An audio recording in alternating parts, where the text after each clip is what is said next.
Welcome, brothers, sisters, working class heroes. This is The Rick Smith Show. Thanks so much for being here. Today on the big program, lots to get to, lots to talk about. Railway Safety Act of 2023 hath been proposed. Sherrod Brown, very happy to see Sherrod, one of my favorite senators from Ohio there, putting forth this. Interestingly enough, J.D. Vance also signing on. More of a political thing, I gotta think. But hey, maybe there's hope. Maybe all of the right-wingery, maybe all of the ideological stuff that he talks about believing, maybe not so hard-sold. It's been interesting, however, watching some of the Republicans in the House who made such a big deal out of what happened in East Palestine and wanting to put it at the feet of Pete Buttigieg and the administration, kind of going, whoa, too soon. No, not too soon. Now is the time to be moving while the iron is hot and while people are paying attention. And it's interesting. I was spending a little time on the right-wing media circuit today. Interestingly enough, not a lot about the derailment. It seems like the cash is being spread around to shut up and move it along. Nothing to see here. Moving along. Next, because the daily outrage today was what they tried to manufacture is, Biden did a little kind of, like chuckle kind of laugh, that he was laughing at Marjorie Taylor Greene over her attempt. And if you remember yesterday, we talked about, how she used this poor woman and her horribly tragic story of two dead kids who died from Percocet laced with fentanyl in 2020, and then tried to point it at Biden, saying, Biden isn't doing anything, and the reason that these kids are dead is Joe Biden. And it's kind of what this woman was saying as well, which is really kind of twisted in a way. But they really tried to make that's what the right-wing radio and the right-wing media were really pushing heavily. How dare Joe Biden laugh? He needs to apologize right now. And it didn't take, because everyone saw it for what it was. It's today's outrage candy to get us to forget about yesterday. Now, this rail thing, this has got to stay. This is an important moment. This is one of those learning moments. And I look at the legislation that Vance has signed on to, as has Marco Rubio and Josh Hawley. So there is an opportunity here, possibly. Now, again, you've got a Republican-led House with some bomb throwers who, they wanted to be the champions of those rural folk who, that's their folk. Remember, this legislation's got some interesting stuff on it. It addresses some of the key regulatory questions that we've talked about for quite some time, crew sizes and that. One of the big ones being, the reporting of hazardous material. This is one of those things where it has to be a massive amount. This is them going, we need to tighten those restrictions. We need to tighten this stuff right now. And, and address some of the real widespread operational changes that have happened right under the nose of regulators and, well, with the lack of regulation and the understaffing of the regulators that are there, need to address it. And they said, look, it's been the past 6 years where you've seen this precision scheduled railroading come into place where it's, hey, you working people, you're just going to have to do more with a lot less. And from what we've talked to, and we've talked to a number of union leaders on this over the last several months, they've cut the workforce by a third, during this span of just, like a decade. And you now have, these crews that they're burnt out. They're a lot smaller than they have been in the past. And with this being on call 24/7, 365, again, remember the fight over the summer of sick days and time off, but also the safety part of this, the on-call part that everyone has forgotten about. This is not a lifestyle of someone you want in charge of these massive trains that have just grown longer and heavier. Now, what the U.S. Department of Transportation is under this legislation. What it will do is get the U.S. Department of Transportation to revisit some of the rules on train size, on the weight, help one of the interviews I did a couple of weeks ago. The guy, it blew my mind because I'm going, no, they're not really doing this. They're loading the train for convenience, not for balance. Anyone knows who's either driven a truck or something that's you're pulling a bunch of things behind you. You want the heaviness, you want the heaviest parts right against the braking system. So if you're driving a train, you want the heaviest car right behind the engine, and then the second heaviest car behind that, and third, and you want your empties and your lighter stuff at the back end of it. Because you don't want, as you're slamming on the brakes, all of that inertia, all of that momentum come crushing down on you. Evidently, we don't do that. We put heavy stuff on the back end because when things derail, what the heck, let it go even worse. They're going to revisit some of this because trains have gotten 2-3 miles long. And this is them going, maybe we should be, I don't know, maybe looking at this, maybe looking also at the fact, like I said a moment ago, the fact that you've cut the number of crews, you've cut the number of mechanics, you've cut down the number of locomotives, you cut down all of the costs. Because again, this stuff costs money. That's profit. Also, what this legislation would do, this Railway Safety Act of 2023, and I think it's a good start. I don't know that it's enough, but it's going to increase the fine that the federal government can fine these railroads from $225,000. So understand this calamity in East Palestine, the maximum fine for the most egregious violations possible, even if they deliberately did it, would be $225,000. That'd be the fine. They're now saying they're gonna jack that up to 1% of the annual operating income, which could be tens of millions of dollars. Personally, I think that should be a sliding scale from 1 to 10, but 1% is a huge jump, and I think that's a big part of this. Now, also in this bill there are these detection devices that, when hazardous material is going down the tracks, these detection devices are supposed to, detect heat, detect, all these different things that they're checking for every 10 miles when there's hazmat on the trains. This one was checked, I guess, every 20 miles. And there's some talk, and I haven't seen this in the NTSB report, but there's some talk that, well, maybe they didn't actually check them. And they're not mandatory, and you don't know if they actually, all of them work or not. This is regulators going, this is now going to be the law. You're now going to have to put this in place every 10 miles. You're going to have these sensors for when this happens. And there's going to have to be some reporting that goes on to it, and a system in place to make sure that the people are held accountable. And you can't just go, yeah, it's going off, but it's no big deal.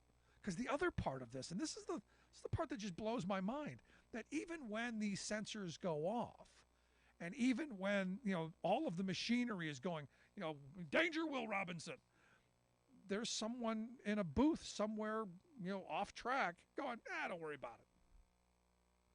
I stop and I think about this as someone, again, who's driven a truck for an awful lot of miles. Thinking in my head that if the dispatcher was calling me going, you know what, we know the check engine light's on, we know that it's overheating, we know that all this stuff's going on with the truck, but don't worry about it, just plow right on through. Yeah, we know your brakes are on fire and there's flames shooting out of the sides, which has happened a couple of times. Don't worry about it, just keep going. I'm not quite sure how I'd react to that, but this is kind of what goes on. So look, I'm thrilled to see that there's some legislation that's potentially moving in that direction. Also, we had talked about with one of the union guys the fact that in the old days you used to have a couple of minutes. I think he said 3 minutes to inspect a rail car. You have 3 minutes. I don't know how you inspect a rail car in 3 minutes. I have no idea. But it's down to like 45 seconds, if at all. 30 to 45 seconds. You can't even read the numbers off of a train in 30 to 45 seconds, in my view. But this is where they are. They're now going to set some standards. And this, again, is a good thing. This is why you have regulations.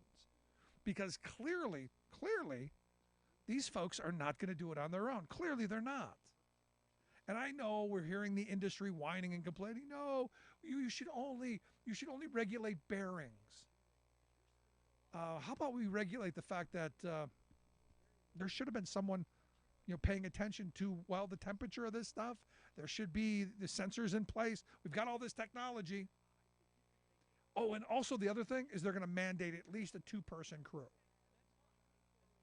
That is important. I wish it would be 3. Because again, what my problem with this is you have all of this dependence on technology and you don't have that kind of, that knowledge of the rails, that kind of knowledge of the road and understanding what things feel like. And this is where I'm in this kind of weird spot. Because I want the technology there, but it should be as an assistance, not as what the industry wants, as the only way to go. So I have no faith that this is going to pass because Republicans in the House are losing their minds. And I would imagine some in the Senate because we can't regulate because also they're spending lots of money, the rail industry, because we don't want this. I do find it interesting, though, that J.D. Vance, now this could be just he's the senator from Ohio. This is, what he has to do to save face, knowing it's never going to pass. But he's got to throw it out there.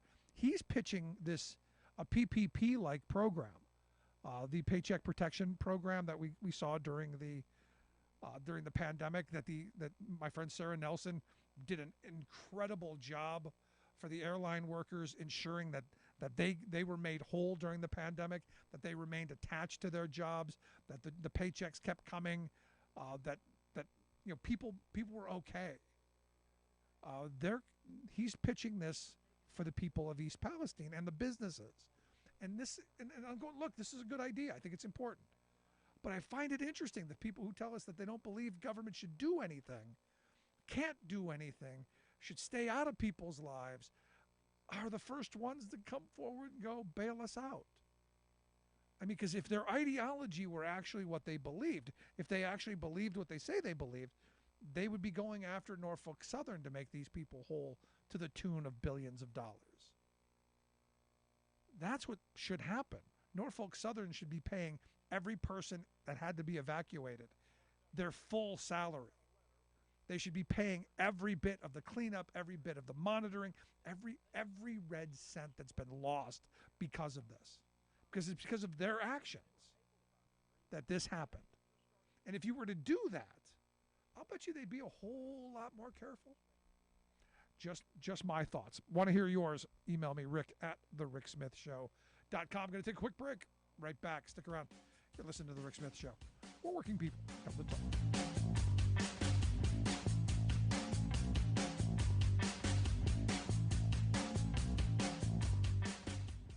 We are AFGE, the American Federation of Government Employees. We represent 700,000 federal and D.C. government workers who are the vital threads of the fabric of American life. We support our nation's military. We take care of our nation's veterans. We protect our nation's borders. We respond to our nation's crises and natural disasters. We provide services to our nation's seniors. The American Federation of Government Employees. We work for America.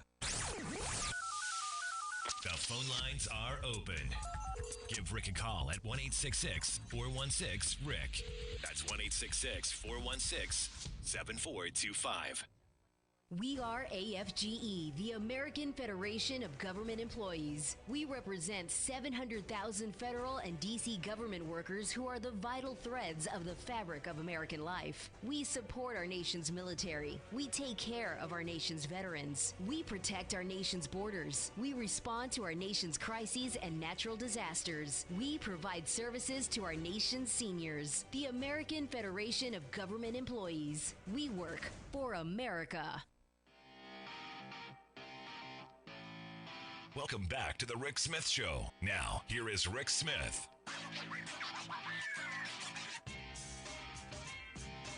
So, did you know Crazy Pack's going on?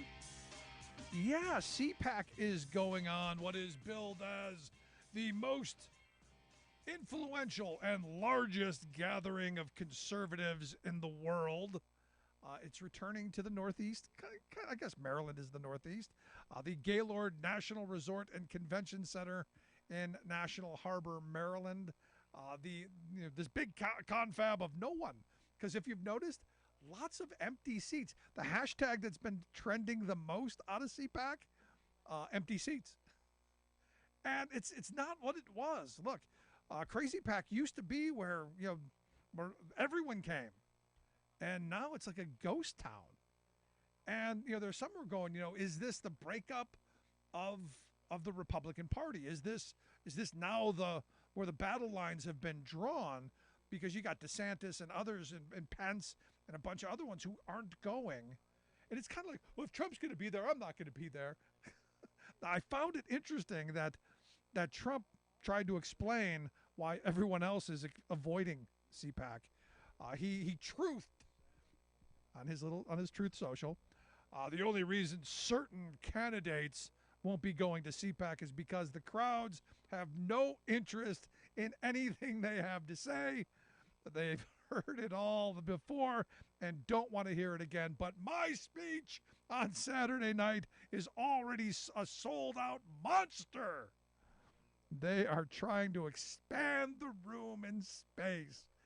It's basically, they all know everyone wants to see me because I'm wonderful, because I have all the best words and I have the best tie, and I'm going to hug the flag again, and there's going to be a giant gold thing of me again.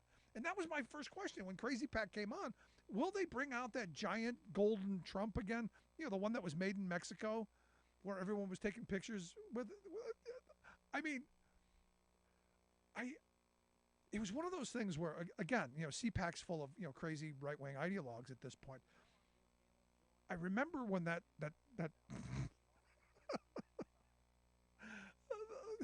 looked like a little keychain doll that they blew up. But I remember going, these are a bunch of religious zealots. These are a bunch of, extreme religious people who don't know that those 10 rules they want splashed everywhere. That idolatry thing, that false gods thing, that's,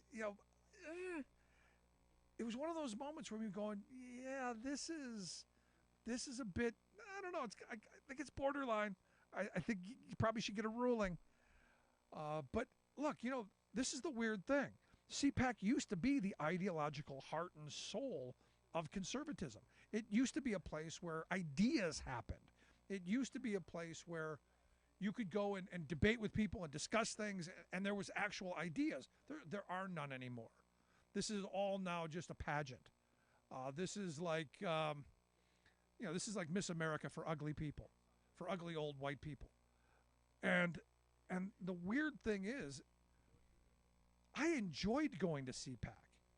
I went a number of years ago, and this is well before Trump. It would have been like 11, like 10, 11, I think it was. And had a good time there. Had interesting conversations with people. You had your kooks, but you could have a conversation with kooks. And they were fun kooks. It was the Michelle Bachmann era of, I miss Michelle Bachmann. I mean, she was a lunatic. I mean, she was way out on the fringe, but she was crazy fun. This iteration of CPAC folk, well, wow. And I guess that shows in the number of empty seats that they had there. Now, I'm looking at the Trump going, my speech is sold out. And you got to wonder, how many did his PAC buy? And this is the weird thing. I look at the DeSantis book, the fastest book ever to sell in the history of books. How many did your PAC buy? And you're going to give them out to our friends or anyone who will take them and throw them away. I mean, it's we live in this projection era where everything I see coming out of CPAC now is just plain weird. And again, no ideas, no way to move forward, no way, no ideas on how to bring us back together. Because true conservatives, and this is the weird part. This is the weird part. I actually have respect for true conservatives, people who have respect for institutions, because that's what conservatism used to be. You didn't want wild change. You believed in institutions. Kind of like stodgy old grandpa stuff. And there's something to be said for that. There's something to be said to slow down radical changes. It's now they're the radical change, and it's really scary stuff. It's angry. Conservatism used to be about bringing things together, uniting us, honoring the flag and the country, and now it's about hatred and anger. It's about tearing us apart. We're going to have a national divorce. It's not even about truth anymore. And this is one of those things where I keep coming back to, we need to get away from the red hats and the blue hats. And I don't know that that's possible, because you get into these social media things, and I'll throw something out just to see what each side will, where the polls are on each side. And there doesn't seem to be any way to go forward. And I look at this thing in East Palestine. This should be that thing that goes, we can fix this. The common ground here is there is a community that's screwed. There are workers who are going to lose jobs and incomes, and people who are going to go bankrupt because of this. There should be a way to make these people whole. There should be legislation to help fix the damage, hold people accountable, help the folks who are harmed. But do you think that's going to happen? No. Right-wing media has moved on from this, because now it's getting into, well, we got to do something. And these are people who don't believe in government. These are people who tell you constantly government can't, shouldn't, and won't do anything. So why do you think that they're going to come together and say, yeah, maybe we should regulate these railroad companies? Because clearly they're not policing themselves. I mean, think of how stupid that mentality is. Corporate America, they'll police themselves. They'll do what's in their best interest. Think about it this way. Let's imagine I'm a state rep and I go, you know what, we're going to do away with all policemen with radar guns. No more policemen enforcing traffic laws. No more cops. We're going to just let people police themselves. People are just going to, they're going to do what's in their best interest. How fast do you think people would be going up and down the highways? Let me put it this way. How fast would you be going? Because I know how fast I'd be going. My Jeep says it does 120 miles an hour. I'd like to test that. My wife's Charger says it does 160. I would like to test that. My wife would like to test that. So, do you know why we don't test that? Because there's a regulator on the job. There's a cop there. There are consequences. It's the same thing for corporate America. They understand the same stuff. This is why I'm hoping, but I'm not holding my breath. Quick break, right back.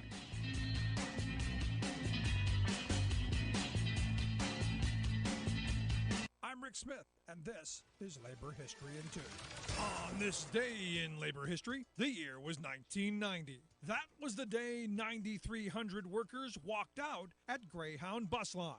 The 1980s devastated Greyhound workers. First, the industry had been rocked by President Carter's deregulation of the transportation industry. Then, a bitter 1983 strike ended in defeat for the workers. Concessionary contracts, deep wage cuts, and a two-tier wage system were firmly established by the time contract negotiations started in early 1990. The Amalgamated Transit Union negotiated terms closer to what was lost over the past decade. But the new owners at Greyhound would have none of it. They claimed $300 million in debt. The ATU insisted the company had been turning a handsome profit. Pickets went up at depots and garages around the country, while hundreds of scab drivers were hired. With a week's worth of training, they were soon operating 10-ton buses unsafely. Riders complained of replacement drivers falling asleep at the wheel. The strike soon turned violent and deadly. There were reports of sniper fire and bomb threats. Many charged that these were fake stories meant to spike public support for the strike. Early on, 59-year-old Robert Waterhouse was run down by a scab driver while on the picket line in Redding, California. Waterhouse had 30 years as a driver with the company and had planned his retirement for that summer when he was killed. ATU reported many more picket line injuries. Within a month, the company was operating with 2,400 replacement drivers. The company filed for bankruptcy in June.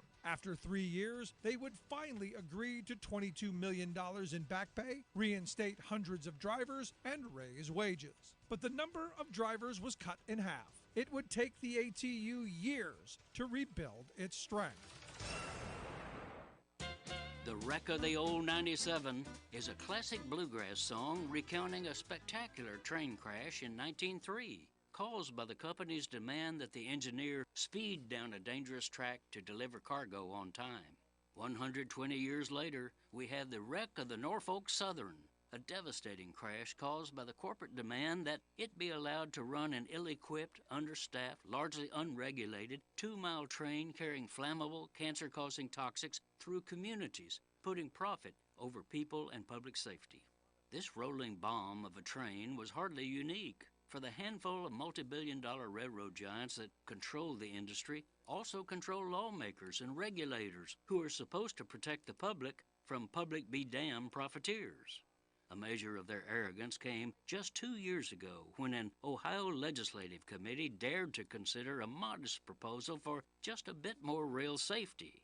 Norfolk Southern executives squawked like Chicken Little, asserting a plutocratic doctrine of corporate supremacy on such decisions. They even imperiously proclaimed that state lawmakers have no right to interfere in safety matters. Ohio's Chamber of Commerce dutifully echoed Norfolk's concern for profit over people, testifying that, quote, Ohio's business climate would be negatively impacted by the bill. Never mind that Ohio's public safety climate can literally be negatively impacted by train wrecks. The Chamber postulated that a crew safety provision in the Ohio bill was illegal because, quote, it would interfere with the employment relationship between employers and their employees. Yes, that's a corporate claim that executives have an inalienable right to endanger workers. This is Jim Hightower saying, sure enough, bowing to the corporate powers, Ohio lawmakers rejected the safety bill. And that, boys and girls, is why train catastrophes keep happening.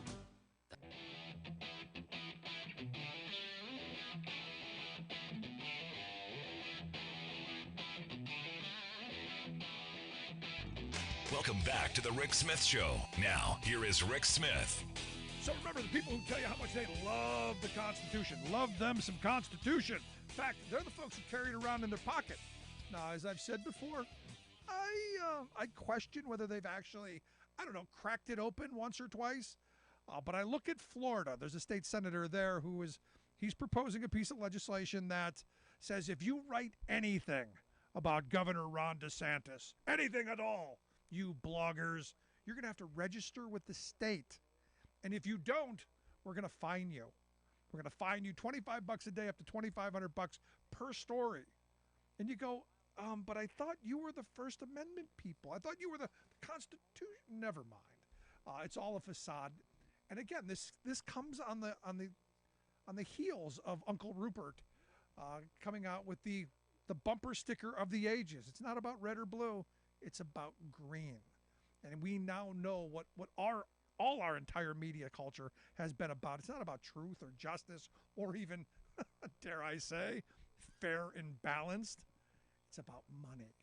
And how do we claim that back? That should be the question for every working person in this country. That's why I've asked Milo Visello to come talk with us. Milo is the co-founder of the Media and Democracy Project, their website, mediaanddemocracyproject.org. Milo, thanks for taking time for us. Absolutely, Rick. Great to be here. So I'm looking at this thing with Rupert Murdoch. I'm looking at with his ridiculousness in Florida. I'm in this place where big money owns virtually everything we see, hear and read, and they want to consolidate that power even more and take it away from the hands of we the people. This is a moment where we should be fighting for our news and for our information, especially now, I think. Absolutely. Obviously, what we're dealing with right now is the consequence of a whole bunch of legislative decisions for the past 30 years.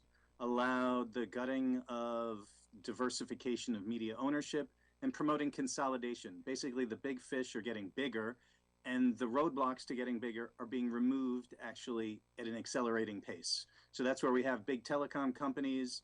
We have Comcast owning television stations, broadcasting movie rights, and then we have an oligarch who's obviously does not have the interest of the American people at heart, hijacking that system and creating a giant ecosystem of right-wing propaganda. Rupert.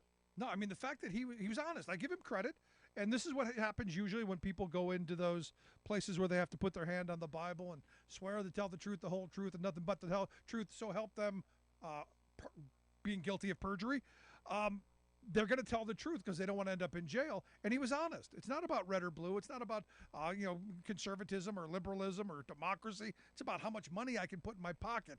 That's what it's about to them. And this tells me that this isn't something we should have in the hands of one or two or three people. This is something that should be at the local level, at the community level. And the problem is, and you pointed it out, this has been a red and blue problem that they've allowed this to happen. And we've got to break that back up. Absolutely. I think the first thing is having conversations like we're having today, which is recognizing that we don't just turn on the TV or turn on the radio or download something on the internet and it just happens. There's a whole bunch of legislation that goes on and political decision and corporate influence that has the ultimate determinant of what we actually see. Yeah. Everybody I talk to on the left says, we need to go back to the fairness doctrine. That ain't happening, is it? Absolutely not. Technology has changed. Technology is actually at the root of a lot of what's happened. Is there's been an upheaval with the switch to the internet, and the regulations to regulate information are old. And so absolutely, fairness doctrine applies specifically to broadcast television and our radio waves. But if you think about the amount of information that's being put through cable television, satellite, none of those are susceptible to the fairness doctrine. So agreed. That's false hope. So people better wake up, get up to date, and let's start thinking forward. Yeah. Now we move forward to the Clinton era, where media consolidation was allowed to happen at a larger scale. The telecom bill of '96 that allowed people to own more and more media in individual markets. That can't be broken up either, can it? At this point, no. But unfortunately, we can do some things to stem the tide of the consolidation. I think one of the more infamous examples of consolidation is on television. There's a group called the Sinclair Broadcasting Group, owns 190 plus local television stations. It actually does have a political agenda. It actually ran a Donald Trump basically promo video before the 2016 election. It also had editorial content by Boris Epshteyn, who ultimately has gone on to work with Steve Bannon. And basically what they've done is they have bought local television stations, hired local anchors, but injected a lot of corporate influence into what appears to be local content, but from a corporate and to some extent a right-wing vantage point. Yeah. And so the challenge is right now there are very few limitations to ownership of that scale. And the FCC, our Federal Communications Commission of We the People, actually has the power to, number one, stem the accelerated consolidation, and two, could actually have the power to roll back some of the consolidation that's taken place. Yeah, see, I think we should be breaking a lot of these conglomerates up, not just in media, but in in meat production and cereal production and railroads and you name it, because we've allowed this mass consolidation for far too long, and we no longer have a competitive economy. In my view, we've got our own oligarchs and our captains of industry who control so much of every aspect of our life. But that takes people who are willing to do this. And I look at right now the fight to get this woman on the FCC as the chair of the FCC, this Gigi Sohn. Any thoughts on her? Absolutely. Great question. So just for those folks, just to catch up to speed, civics that we all haven't necessarily remembered from high school. the way our Federal Communications Commission is structured, it's supposed to be for the benefit of the American people to regulate telecommunications.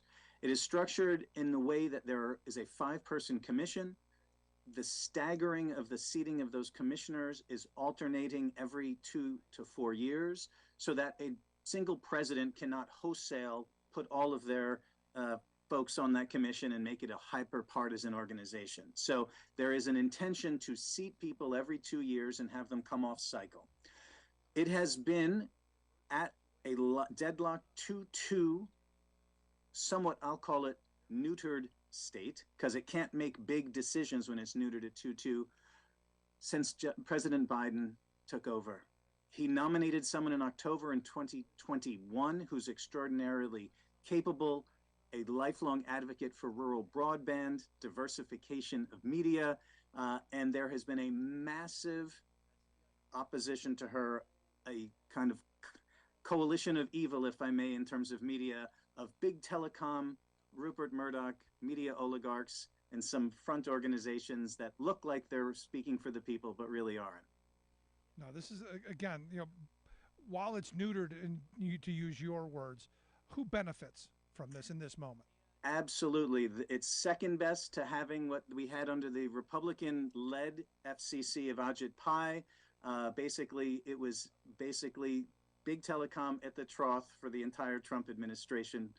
And now we have a neutered FCC that can't regulate what it needs to regulate and even roll back some of what the Ajit Pai regulations were about media ownership.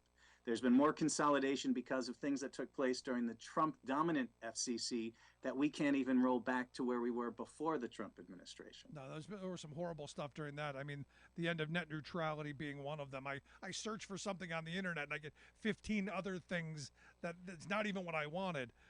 It's again, because they paid for it. And again, it goes back to that Murdoch frame, doesn't it? It's not about red or blue. It's about green. It's always about the money, isn't it? It absolutely is a major, major factor. My own personal consideration, I think that Rupert Murdoch actually has interests even more nefarious than green. I think he's recognized that there is political and geopolitical power in owning media.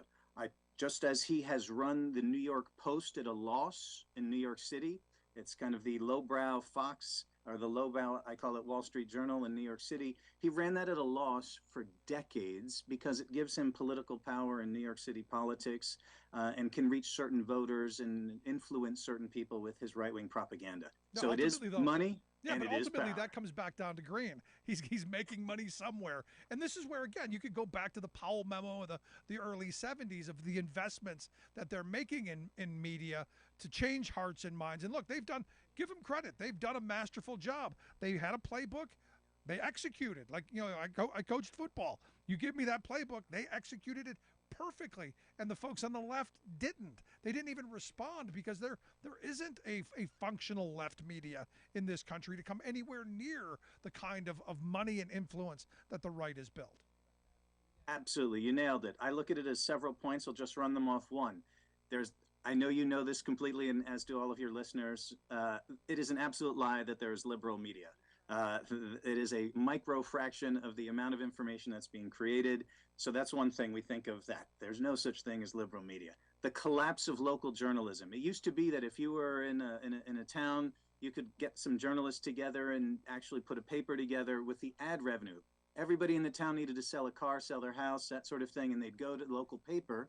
Remember classifieds in the paper? That's where everything was sold. So the newspaper would get a cut of all the commerce, but with the advent of the internet, Craigslist and others, Amazon, all the revenue that used to go to support journalism vanished. So that's where we've got these news deserts. So technological shifts have forced us to come to reckon with that it's time to build media. And as you said, Democrats, progressives, even straight up pro-democracy folks haven't recognized that you have to build media, and it's not just going to happen by itself. And then we were talking about this 30 years of deregulation, under-regulation, and also decisions that favor corporations. Tax breaks, policies that give money to big telecom to put broadband. When they don't deliver, they still get the money. And then the big thing that we've talked a little bit about is the right wing has invested heavily in messaging media. Yeah, it's amazing. You're listening to the Rick Smith Show. We're here with Milo Vasilo. He is the co-founder of the Media and Democracy Project, mediaanddemocracyproject.org, the website. You can take a look. We'll get links out on social media so you can take a look at that. I do want to push a frame out here because I keep being told it's because they're just, it is about green, and it's what the people want. The people want the Fox. They want the OAN. They want the conspiracy stuff. They want the extreme stuff. That's what sells. That's what's saleable. You give the people what they want. Do you agree with that? Not at all. It's pretty clear the formula of how right-wing media operates. It does something that true journalism, true neutral content doesn't do. It creates a community that doesn't trust outside and shuts people off from consuming other information. Don't trust anyone else, trust us. It's also a very addictive content. They use propaganda techniques, and now it's beginning to come clear of what they do in terms of getting people's base emotions, get people riled up, make them fearful, make them afraid. I've got family, your neck of the woods in Pennsylvania, and when they call me, I'm in New York City, and they wonder if I was threatened on the subway every day I go to work. They are living in what I call an unreality because of the disinformation that's piped into their brains.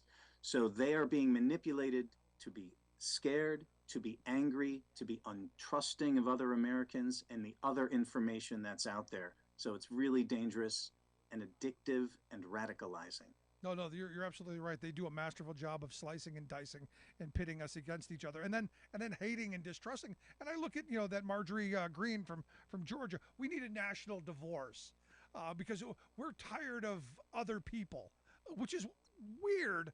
But again, it fits into that frame, doesn't it? Absolutely. It keys in on a lot of people's deep-seated emotion. There still is a lot of animosity. There is a lot of racism still in parts of this country, and they know how to push the right buttons that without saying certain words, they trigger certain emotions. Oh boy, Absolutely. they do. So what's the way forward here then? Because we've talked about cable news, we've talked about newspapers, we've talked about television. Radio. We haven't talked about the internet though, where most of the people I know do get their news. Is there a way to fix this? I've had some people who said, "Well, we've got to deal with Section 230. There's got to be some some." Is there a way of? Here's my fear. My fear is nothing's true, and how can anything be true if everything's false? And there are no known truths. There's no. We've been trained to distrust everything, and that to me that's to the benefit of the handful of folks at the top who control all the power and the wealth. The more we distrust each other, the more we can't agree on anything, the easier it is to divide and conquer us. So is there a way forward on these platforms and the internet in particular? Absolutely. Got a couple of thoughts. Having learned, especially since Russia's invasion of Ukraine, how Russian propaganda works, it's fascinating to learn how skilled propagandists use the term nothing is true, nothing is real, everything is possible. That's part of how Russian propaganda has sought to create such a population right now that can be so easily led and misled into an unreality of their own. And unfortunately, that's the side effect of the Marjorie Taylor Greene's, the right-wing disinformation ecosystem, is it doesn't just brainwash the people there. It's the people that are even influenced who aren't direct consumers because they're getting other information that is just so unreal. It challenges your foundations of what the heck is actually true. So the way we think about this, and we're an action-oriented group, so thanks for having me chat about these media issues, but we are specifically interested in what the heck can we do? That's our mantra. What we can do about media issues. And so number one, we've asked folks to call your U.S. senators. It doesn't seem like a lot, but it actually nudges. They count who's calling about what issues. So we're asking people to call the switchboard in D.C. You can even call now. The switchboard operator is there 24 hours a day, and you can leave a voicemail on the senator's phone. And I think it's 202-224 3121, and tell them to get forward and get our FCC back operational for the people and get Gigi Sohn confirmed so we can have an operational FCC. That's action one. Action two is local. It turns out that investing in your local community by subscribing to a local paper, if you've got one, is actually an action that supports your community and supports your democracy and supports your local information system. It turns out local journalists are more trustworthy. If you see that person at the county fair who's telling the report about what's going on about this infrastructure bill, you're going to be more likely to trust them than somebody who just pops up on your TV on your evening news. So we look at subscriptions to your local paper are a form of investment in your information ecosystem at home. So that's one we've got. We've got on our website a list. It turns out the right-wing folks and some other folks have scrambled people's brains by creating fake junk websites. And there's no way to stop that. It'll make it sound like it's really real. The Washington Times Post Gazette. That sounds real. It's got a good font that looks like a newspaper. It has a headline from today about Joe Biden, but when you click through it, it's really just, it's called pink slime in that it's non-nutritive blech, but it distracts folks. So it's a little hard sometimes, even if you're motivated. And if I gently nudge some of your listeners to kind of think about what are my local papers, you can go to our website. We don't have any skin in the game. We're just doing it as a public service to get people to think local for your subscribing to your local paper, help your local journalists, it helps your community. And that's an action that we can take slow and steady. Good stuff. Milo, I appreciate the time. Keep up the great work. I hope you'll come back and talk to us again down the road. I'd love to. Let's get on the phone and call Gigi, call our senators, get Gigi on the call. There you go. Good stuff. Okay. Milo Visello, he is the co-founder of the Media and Democracy Project, mediaanddemocracyproject.org, the website. Highly suggest taking a look at it. And like he said, subscribe to your local newspaper. That little action can do so much. Quick break, right back with your thoughts. Stick around. Listen to The Rick Smith Show. We're working people. Come to talk.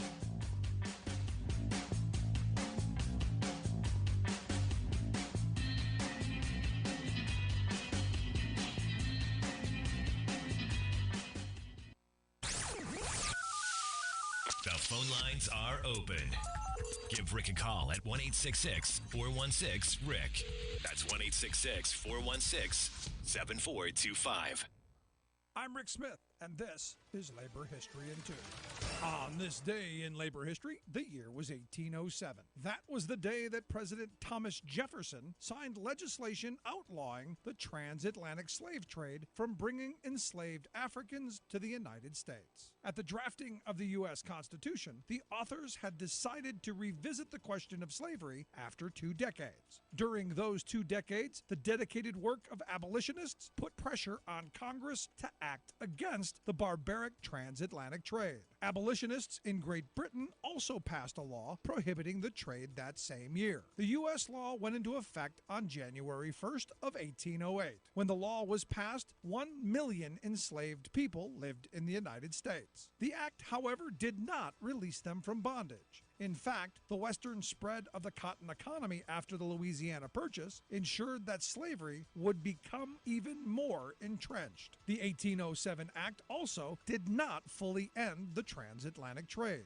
The law did not include adequate enforcement mechanisms. Historians estimate that illegal smugglers brought in as many as 250,000 more enslaved Africans to the United States after the Prohibition was passed. In 1810, President James Madison spoke to Congress about the problem, saying, "It appears that American citizens are instrumental in carrying on a traffic in enslaved Africans, equally in violation of the laws of humanity and in defiance of those of their own country." It would become more than half a century until the question of slave labor in the United States was finally answered by a bloody civil war. From 1525 to 1866, the best estimates of historians is that 12.5 million Africans were brought to the Americas, and nearly 2 million of them died on the Middle Passage. Like what you hear? Check out more at laborhistoryin2.com.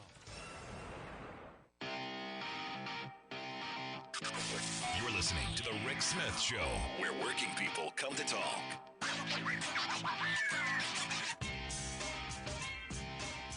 Welcome back to The Rick Smith Show. Check out our website, thericksmithshow.com. So you remember when we were on our Working Class Heroes radio tour, we met up with Dana Nessel. She was the Attorney General in Michigan, and I'll tell you, not a very big woman, but wow, one tough woman. I saw a headline today over at NBC News. The headline was Michigan's Attorney General targeted by armed man. And you read the first line of the story. Michigan's Attorney General Dana Nessel was targeted last month by a heavily armed man who threatened injury and death to Jewish members of the Senate of the state government, NBC reports. And I'm going, hold on a second. That's not quite the headline. That's not the urgency that I would expect. More like crazy right-winger stalks with an arsenal stalks AG. That's more like it. This is Michigan we're talking about. And it's amazing. Even in the places where the right wing doesn't own the media, they're always tapping it down. There's this both sidesism, and they're always tapping it down because we don't want to look too biased. So we've got to go over the top to make it look like we're not holding anyone really accountable on that side. It's really quite amazing to me. But I just saw that. I'm going, this is the kind of stuff that people have to filter through. Just incredible. Real quick, I wanted to comment on this email that Janice sent me. She sent me an email about the drag shows and how it's amazing that so many of these guys have dressed up in drag shows. But she goes, everyone's focused on the drag queens dressing up. How come no one's talking about the children that we sexualize in these TV shows? And this is a really good question because, look, it's interesting to me that Dolly Parton, the quote that comes out now that Dolly Parton, said if she had at one point, if she hadn't been a girl, she'd have been a drag queen. Tennessee's favorite daughter. And yet Tennessee is moving full on tilt into this. You've had all kinds of people throughout the years. I read an article that pointed out that Milton Berle, Mr. Television himself, used to dress up in drag all the time on TV during the 1950s. And then it reminded me, going, well, wait a second. Shakespeare, for freaking sake, it was all men dressed up like women. Did I miss something? So then, old Shakespeare couldn't be done in Tennessee. Well, Shakespeare wouldn't go to Tennessee anyway. But it's just one of these things where you start going, think about the ramifications of the acts. And then as Janice highlights, going, if you're really concerned about the children, if you really care about the children, how about these crazy parents who do these things to these 4 and 5-year-olds? John Benet Ramsey still sticks into my head as she was 5 or 6 looking like 30 because they'd slap all this makeup on her and do all this stuff. It was crazy what they would do to these kids. And what they do to these it just is what it is. It's one of those things that you go, if you're going to be crazy and stop all the sexualizing and stuff, maybe start with the parents too. But again, this is my problem when you have government who overreaches and is now hyper focused on punishing as opposed to legislating. This is one of those things where you go, at some point we just have to figure out how to make sure that we call out the nuts. And I look at Tennessee, I look at these places. It really is just flipping nuts. I want to hear your thoughts. Email me, rick@thericksmithshow.com. And Janice, thank you. That had not even crossed my mind about talking about the children that they've hypersexualized. Maybe now that you brought it up, Janice, do you think there's going to be a Republican out there who's going to do that? Probably not, since that's their probably their wives doing it to their kids. Scary stuff. Want to hear your thoughts? rick@thericksmithshow.com. Right back. Well, the historic string of storms drenched the state and have many wondering whether our drought could soon be over. Nope. Despite a series of major storms, California's historic drought continues. Norfolk Southern and the other freight rail companies need to stop fighting us. Nope. Railroad industry already fighting new safety regulations in the wake of the Ohio derailment disaster. Plus, record warmth across several states in the U.S. has caused trees and plants to bloom weeks ahead of schedule. Bizarre weather continues as parts of U.S. see earliest spring conditions on record. Earliest spring, it's freezing out here in California. All of those stories and more straight ahead from BradBlog.com. I'm Brad Friedman. And I'm Desi Doyen. Stand by for 6 minutes of independent green news, politics, analysis, and snarky comment. You're traveling through another dimension, a dimension not only of sight and sound, but of mind. There's a signpost up ahead. Your next stop, the Weather Channel. This is your Green News Report. Okay, Desi Doyen, I don't know what you global warming people did, but whatever you're doing, it must be working because it is freezing out here in California. Well, I'm sorry that you don't like the cold weather. I don't like it one bit. As a matter of fact, I've been in Southern California 30 years. It has never been this cold. So whatever you did, knock it off. Okay. Well, on to our top story. A string of major atmospheric rivers have nearly filled several of California's major reservoirs, and a couple of rare blizzards have helped push California's snowpack to nearly twice its normal levels. The unexpected bounty of water amid the deepest drought in the state in 1,200 years has prompted state and federal water managers to increase their expected allocation of water to the state's agriculture industry in 2023. Good news. However, experts say it will take more than a series of storms to make up for years of deficits. No.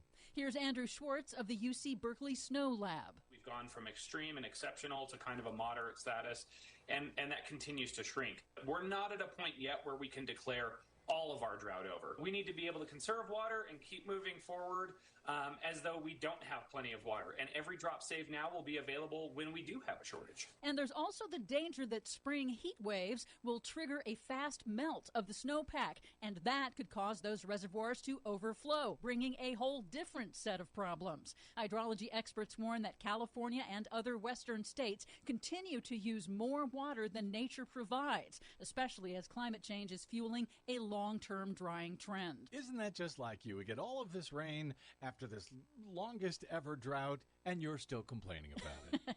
And spring has already sprung in the U.S. thanks to a much warmer than normal winter. Not here. With scientists reporting early budding of flowers and trees in numerous locations, calling it, quote, another sign of climate change playing out in real time. Parts of Texas, Arkansas, Ohio, Maryland, and New York are all reporting their earliest spring conditions on record. Washington, D.C.'s iconic cherry trees are already starting to bloom. The date for peak bloom is likely to be among the earliest in history this year for the annual Cherry Blossom Festival on March 20th. That's due in part to the hard work of festival sponsor Chevron, whose profits doubled last year. Oh, man.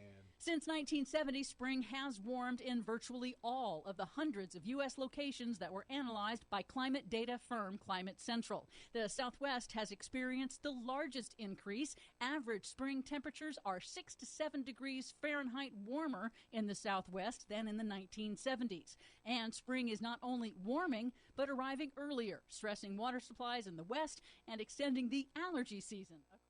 KCAA Loma Linda. The Legacy KCAA 1050.